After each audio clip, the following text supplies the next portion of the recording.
She was 23 years old and had nothing. No apartment, no car, no name on a lease anywhere in the county. Just a canvas duffel bag with a broken zipper she'd kept closed with a binder clip, and a folded $10 bill she'd been carrying in her shoe for 6 months because she didn't trust herself not to spend it on something she didn't need. That $10 would change her life, but not the way anyone expected, including her. With it, she bought a crumbling Stagecoach inn at the edge of a forgotten road in the hill country of Central Texas. A building that hadn't seen a paying guest in 31 years. A building that, according to the county assessor's office, had no assessed value at all. Just a line on a form where the number should have been, and the word dilapidated typed beside it. The people who knew her said she'd lost her mind. One of them laughed so hard he had to lean against his truck to recover. And what none of them knew, what no one in that small county knew, was what was waiting for her in the root cellar beneath the kitchen floor. Something that had been sitting in the dark for 40 years, left by a woman no one talked about anymore. Something that would change not just Marin's life, but her understanding of what it means to be found by the right place at exactly the right time. If this is the kind of story that means something to you, I'd love it if you'd subscribe before we go any further. It only takes a second, and it helps this channel reach people who need to hear these stories. And drop a comment when you get a chance. Just say where you're watching from. People come to this channel from all over, and I love knowing where you are. Now let me tell you about Marin. She grew up in a town called Brewer Creek, which is one of those places that is hard to find on a map and harder still to leave. Her father, Dale Voss, had a hardware store on the main road. Nothing fancy, just screws and pipe fittings and the smell of sawdust that Marin associated for years with the feeling of being safe. Her mother, Patrice, had worked the register there every Saturday until she got sick in 2014, and after that, Dale ran the place alone, which meant he was tired in the evenings and quieter than he used to be. Marin had an older brother, Carter, who came home from one semester of community college with opinions about everything and a talent for inserting himself into conversations about money. She had not planned to leave Brewer Creek. She had a life there, small, but hers. She worked 30 hours a week at a diner on Route 9, saved carefully, kept a notebook of things she wanted to do someday, take a ceramics class, drive to New Mexico, learn how to make her grandmother's carnitas. She paid rent on time. She called her dad every Sunday morning, usually while she was still in bed, and they talked about the store and the weather and the one piece of gossip worth sharing that week. Her mother died in February of 2015, on a Tuesday, quietly, in the way that people who have been sick for a long time often go. Not dramatically, just gone, between one breath and the next. The grief was large and shapeless. Dale dealt with it by working more. Carter dealt with it by arriving at the house 3 days after the funeral with a manila folder. Marin had been sitting at the kitchen table when Carter walked in without knocking, set the folder down, and explained that their mother had amended her will in 2013. The hardware store, the house, all of it. It went to Carter. She always meant to tell you, Carter said, not meeting her eyes. He was already pulling the papers out. He'd had them drawn up himself. Marin found that out later. She didn't say anything. She put her coffee cup in the sink and went to her childhood bedroom and sat on the edge of the bed for a long time. Then she packed. It didn't take long. She was on the road before Carter's truck left the driveway. For the next year and a half, she moved. A cousin's couch in Waco for 3 months. A room share in Austin that fell through when the third roommate stopped paying rent. A week sleeping in the back of a borrowed pickup outside San Marcos before she found a shelter bed. She worked. She always worked. Restaurant kitchens, a hotel laundry room, A brief and miserable stint sorting returned packages at a warehouse that smelled like rubber and disappointment. She saved what she could. She lost it twice, once to a scam, once to a medical bill that arrived with no warning from a clinic visit she'd forgotten to ask prices at. She was 23, and she had $10, and she had stopped waiting to feel ready. The property listing had found her the way strange things find people who are paying close attention to everything. She'd been using the free Wi-Fi at a public library in a town called Marfa, typing her name into job boards, when she'd misclicked and landed on a county property auction site. Most of what was listed was land, raw acreage with liens, overgrown lots, the occasional collapsed barn. Then she'd scrolled to the bottom. The image was dark and slightly blurry, as if whoever had photographed it was standing too far back and hadn't tried again. A long, low building of cream-colored limestone, 2 chimneys, a porch roof that had partially collapsed. The listing said, "Former Stagecoach Inn, circa 1882. Unoccupied since 1993. Minimum bid, $10. She stared at the screen for a long time. Then she printed the page, folded it, and put it in her bag. She took the binder clip off her shoe. The woman at the county records office was named Nora Whitfield, and she was the kind of person who had clearly been working that particular job for a long time, and had made peace with the limitations of it. She looked at Marin, then at Marin's printout, then back at Marin. "You know what condition it's in?" Nora said. "The photo's not great." "The photo is the best part," Nora said. "The septic has failed. The roof in Section C is open. There's no electricity to the building and probably hasn't been for years." She set down her pen. "I'm not saying don't bid. I'm saying go look at it first." "I can't get there without," Marin started. "My husband goes past Cutter Road every morning at 7, Nora said. She picked her pen back up. "He can drop you." That was how Marin ended up on Cutter Road at 7:15 on a Thursday morning, watching a man named Gus Whitfield drive away in a blue Ford without once looking in his rearview mirror. She stood on the shoulder and looked at the inn. It was worse than the photograph. The collapsed porch section had taken a piece of the front facade with it, exposing the interior of what looked like a front parlor, old wallpaper visible in the gap, a pattern of brown birds on cream that had somehow survived the weather. One window was completely missing its frame. Someone had nailed a piece of plywood over it so long ago the plywood had bleached gray. The limestone itself was beautiful, those thick, hand-cut blocks, mortared in the old way, set close and tight the way craftsmen had done it when they had to make it last, because there was no one coming to fix it. But the building around it was tired in every other way. A live oak had grown so close to the east wall that its roots had begun to lift the stone of the pathway. There were birds in the roof, multiple chimneys, but she could see from where she stood that one of them was cracked in a vertical line all the way to the cap. She walked the perimeter twice without going inside. It was a gamble. Everything about this was a gamble. She sat down on a section of intact stone retaining wall and thought about what she had. $10. No guarantees. A notebook full of things she someday wanted to do, and a very clear memory of Carter's voice saying her mother had always meant to tell her, while not quite meeting her eyes. She put in her bid before the week was out. A man from the county seat called her at a pay phone number she'd given as her contact. "You're aware this is a binding bid," he said, sounding like he hoped she wasn't. "I'm aware. And you understand the conditions of the auction?" "I do." There was a pause. "Congratulations," he said, without particular warmth. "Property transfers in 14 days.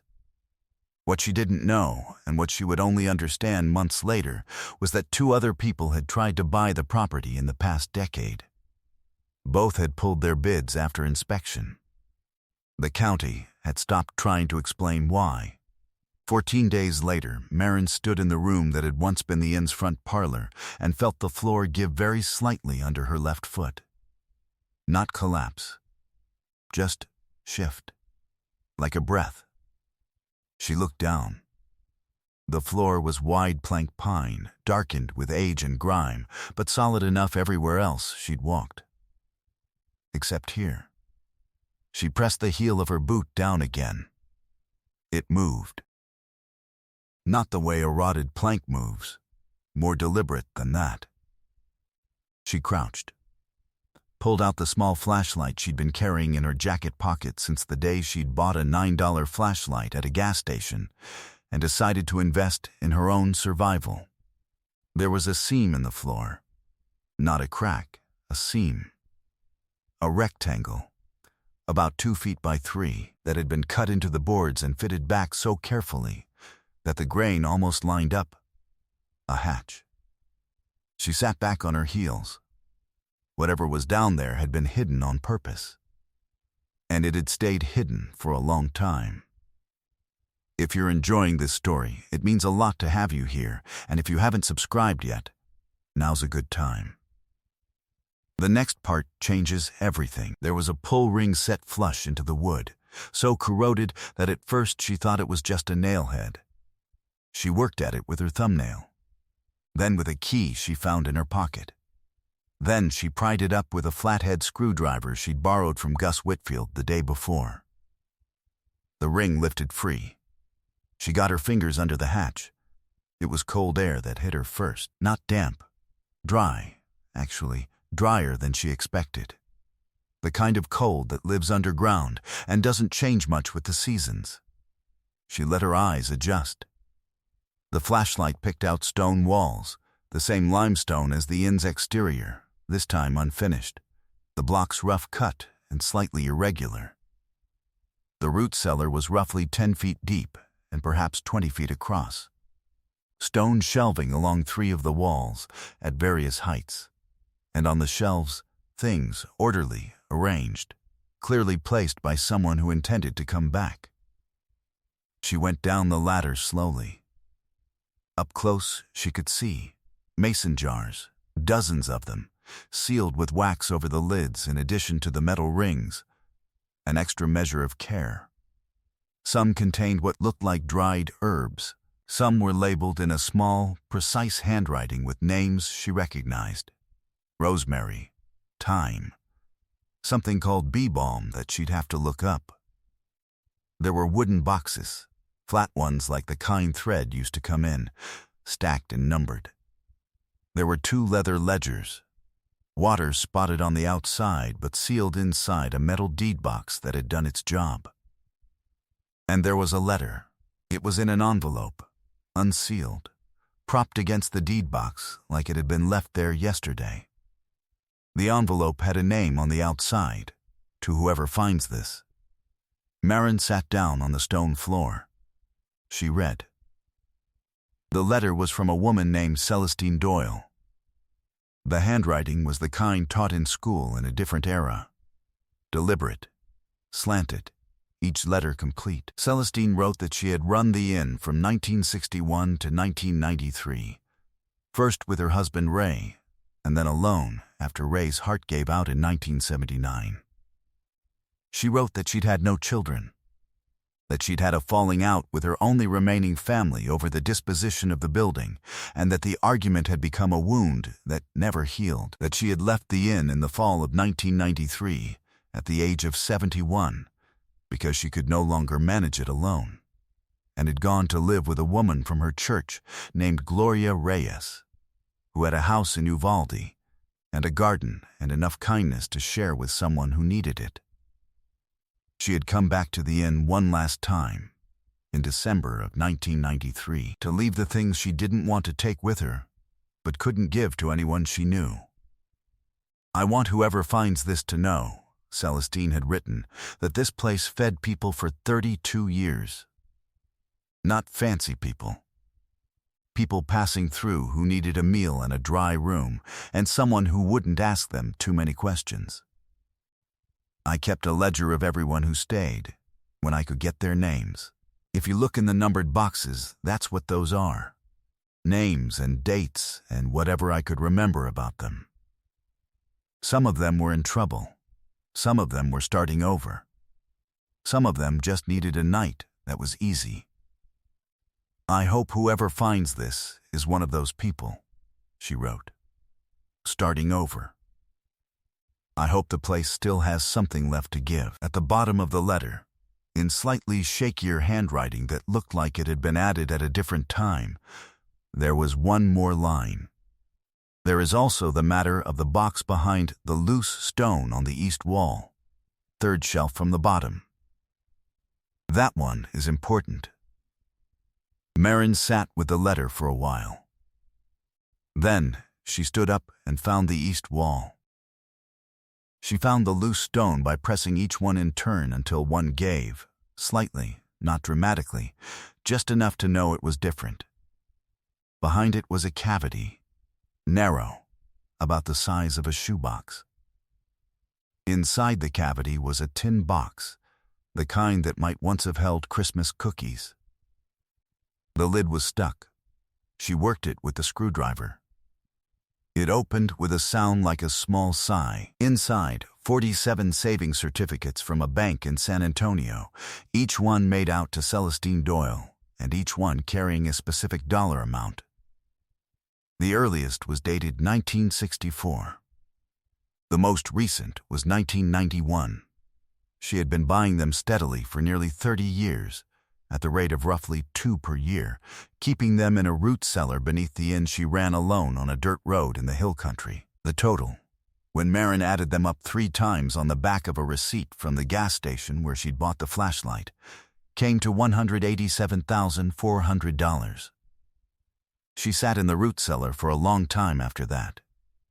When she came up, she sat on the stone retaining wall outside where the afternoon light was still good, and she watched a pair of white-winged doves moving in and out of the oak tree, and she thought about Celestine Doyle, who had kept a ledger of the names of everyone who needed a dry room and a meal, and someone who wouldn't ask too many questions, who had gone on buying savings certificates for 30 years and then walked away from this place and left everything behind, addressed to whoever finds this.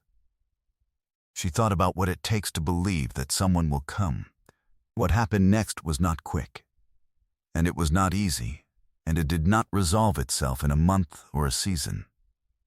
The bank that had originally issued the certificates had been acquired twice since 1991 and was now part of a larger institution that Marin had to contact through a process that required 4 phone calls, 2 letters, and a trip to a branch office in Kerrville with a tin box and all 47 certificates. The woman at the branch office, a loan officer named Deborah Cerna, looked at the certificates and then looked at Marin and said, "You bought the old Doyle property." "I did." Deborah was quiet for a moment. "I grew up in Marfa," she said. "My grandmother used to stay there when she came through. Celestine Doyle used to give her a cold plate of supper when the kitchen was closed, every time. Just set it at the table like it was nothing."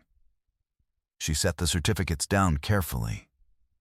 "I'll get this processed."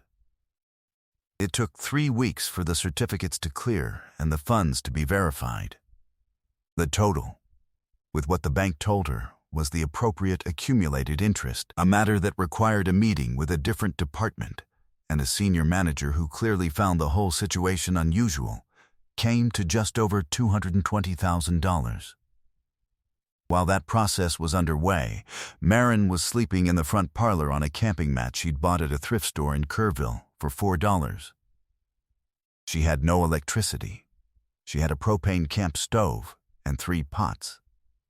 She had the second ledger from Celestine's shelves, which turned out not to be a record of names, but a recipe book, handwritten, organized by season, full of notes in the margins like "This one is better the next day," and "Ray liked this" with the jalapeno left in. She cooked from it. Mostly, the ingredients were simple and cheap. Gus Whitfield came by twice in that period, ostensibly to check on the fence line that abutted the inn's eastern property. But really, Marin understood, to make sure she was still there and hadn't given up. He didn't say much. He brought the second time a thermos of coffee and set it on the retaining wall without comment. Her grandmother used to stay here, Marin told him. Deborah Cerna at the bank. Gus nodded. Celestine was like that. He looked at the building. She kept the light on. He was quiet for a moment. Literally, she had a lamp in the front window. Left it on all night because she said people on the road needed to be able to find her. Marin looked at the dark, glassless window frame. "I'm going to fix that window," she said. "I know," said Gus. She fixed the window in the first week of April, using reclaimed glass from a salvage place in Fredericksburg that a woman named Pilar Torres had recommended when Marin had stopped to ask about the painted sign outside her shop. Pilar came with her to help lift the frame, and while they were working, Pilar told her about Celestine. Not the version of Celestine that was in the letter, but the version that existed in people's memories. A woman who had known everyone's name and forgotten none of them, who had kept a wood fire going in the common room on cold nights, even when no one was renting, who had sent food to families in the county during the drought of 1984 without anyone asking. She charged almost nothing, Pilar said, pressing her weight against the frame while Marin worked the fasteners. She used to say she wasn't running a luxury operation. She was running a safe place to rest. Marin fastened the last bracket. That night, she found a lamp in the storage room behind the old kitchen. A ceramic base with a white shade, dusty but intact. She put a bulb in it from the hardware store in town and set it in the front window. She didn't have electricity yet, but she had a power strip connected to a generator she'd borrowed from Gus. She plugged it in and turned it on and stood outside in the dark and looked at it for a while. The light was on. She kept it on every night after that. By summer, she had a plumber and an electrician, both of them locals, both of them who'd heard about what was happening out on Cutter Road and come to introduce themselves without being called. She had engaged an architectural salvage firm to assess the collapsed section of the facade, and the news was better than she'd feared. The structural limestone was largely intact. It was only the wood-framed porch addition that had failed. She had started a notebook, not the old one, a new one, in which she tracked every decision, every cost, every conversation with a county official or a trade contractor. She kept Celestine's recipe ledger on the kitchen counter and cooked from it while she worked. In July, Deborah Cerna called her at the cell phone number Marin had finally managed to keep constant for more than 3 months. "There's something you should know," Deborah said. About the certificates. She said that in verifying the documents, the bank's legal department had found that Celestine had left a notarized letter with the institution. This was standard practice in 1991, apparently, for people who maintained significant funds in these instruments, specifying her wishes for what should be done with the money if no heir came forward within 20 years of her death. Celestine had died in 2002. The 20-year window had elapsed in 2022. The bank had technically been about to begin the process of escapement, turning the funds over to the state, when Marin had walked in with her tin box. "You found it just in time," Deborah said. Marin thought about the $10 bill.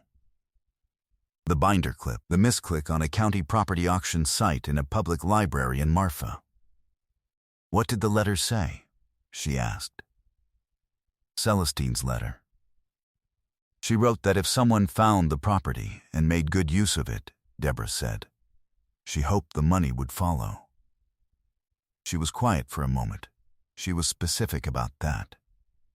She wrote, "If they find the place, the money belongs to them. If no one does, give it to the county food bank." She paused.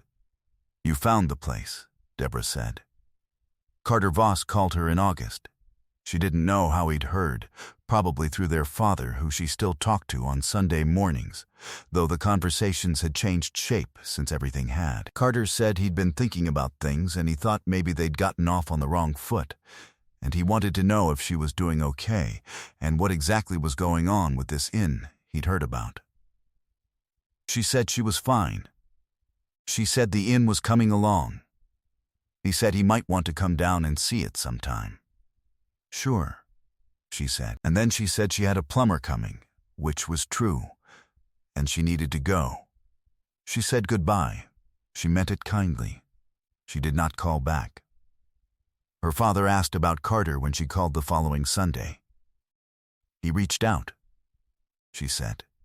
I figured he might, Dale said. There was a pause. You don't have to decide anything about that. I know. The store's doing all right, he said, which was how he changed the subject when he was finished with one. Good, she said. I'll call next Sunday. She put the phone down and stood in the kitchen of the inn, which smelled now of sawdust and plaster and something floral she couldn't identify, possibly from one of Celestine's herb jars that she'd opened and set on the windowsill without thinking. The work went on. By October, the front section of the inn had a sound roof. The plumbing was restored. The electricity was real and permanent. Fed from a new panel box the electrician had installed with a patience and precision that Marin found quietly moving. The front parlor had been cleaned back to the original limestone walls, which turned out to be beautiful, the same creamstone as the exterior, with a fireplace that a mason from Kerrville had repointed in a single afternoon while carrying on a conversation about migratory birds. The common room had wooden floors that she'd refinished herself, on her hands and knees with a rented machine, working from the records of the room's original configuration that she'd found, carefully sketched, in one of Celestine's numbered boxes. She had started cooking for people, not guests. She wasn't ready for guests yet. But she had started leaving a pot of soup on the back steps on Thursday evenings, the way Deborah Serna mentioned Celestine used to do. At first, only Pilar Torres came by regularly. Then a family from 3 miles down the road who had heard about the soup from Pilar. Then a retired schoolteacher named Hector, who had, it turned out, known Celestine, had stayed at the inn twice in the 80s, when he was a young man driving through the hill country for the first time, looking for something he couldn't name yet. She made biscuits, Hector said one Thursday in November, sitting on the retaining wall with a bowl of bean soup. He smiled, the kind where the butter goes on top while they're still hot so it soaks in. He looked at the window with the lamp in it. I see you kept the light on. I keep it on, Marin said. Good. He held the bowl with both hands like he was warming them, though the evening wasn't cold. She used to say she was running a safe place to rest. He looked at the building. Seems like you got the message. She put up a modest sign at the edge of the road in December, the same month the front rooms became properly habitable. It said only, open. The design was simple, painted wood, dark letters, nothing elaborate. Nora Whitfield had suggested a fancier sign. Marin had thought about it and decided that Celestine would probably have kept it simple. The first guest arrived on December 14th. A woman about 60, driving alone, with a map that was years out of date and a manner that suggested she'd had a long few months. She stood in the doorway of the front parlor and looked at the limestone walls and the fireplace and the lamp in the window for a long moment without saying anything. You're open? She finally said. We are, Marin said. She made her a plate of food from the kitchen, leftover soup, fresh biscuits from Celestine's recipe, butter melted on top. The woman ate at the table in the common room without speaking. But when she was done, she sat for another 20 minutes, looking at the fire.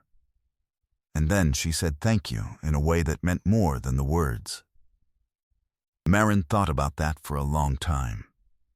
She thought about Celestine, leaving a lamp in the window for 32 years. Keeping the ledger of names, buying savings certificates slowly and steadily for 3 decades, and leaving them in a tin box behind a loose stone for whoever comes. Some things are built for people we haven't met yet. The inn never became grand. That was not the point.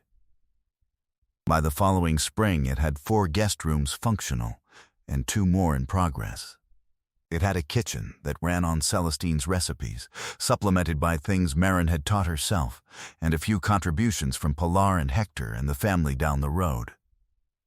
It had a common room with a fire most evenings, and a front window where the lamps stayed on, and a back porch where the soup went out on Thursday nights for anyone who came. It had a ledger, a new one, started by Marin, in the same format as Celestine's, names and dates and what she could remember about the people who passed through. She wrote in it carefully.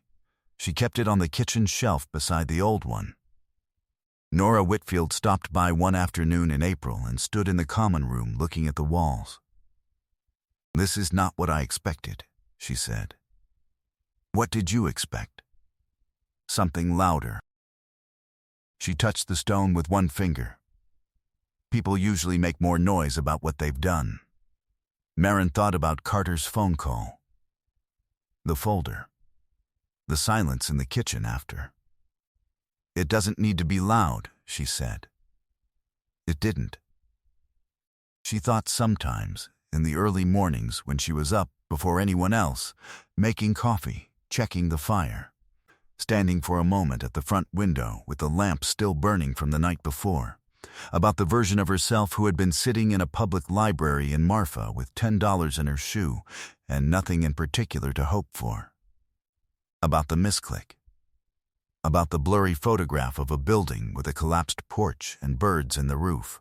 About Celestine, who had left something in the dark for 30 years and believed, with the kind of faith that requires no audience, that someone would eventually come and find it. She had been right. There is something in this story that reaches past Marin, past Celestine, past this particular road in this particular part of Texas. It is something about what we leave behind when we go, not the possessions exactly, and not even the money, but the careful act of arranging things to say, "I built this for someone I never met, and I believe they are coming." She was 23 years old and had nothing, a canvas bag with a broken zipper and a $10 bill, and the kind of stubbornness that people who have lost everything often develop, not out of bravado, but out of necessity. And she walked into a root cellar under a century-old stagecoach, in on a forgotten road, and she sat down on the stone floor and read a letter that began to "Whoever finds this." And she understood that she was the one it had been written for all along. The lamp is still in the window. The soup still goes out on Thursdays. The ledger has new names in it now, written in a hand that is Marin's, deliberate, slanted, each letter complete. The light stays on. If this story stayed with you, I hope you'll subscribe and share it with someone who might need to hear it. And I'd love to hear from you in the comments. Has there ever been a moment in your life when something found you just when it needed to? A place, a person, a letter you weren't expecting? Tell me about it below. Those moments are worth saying out loud. Take care of yourselves. I'll see you in the next one.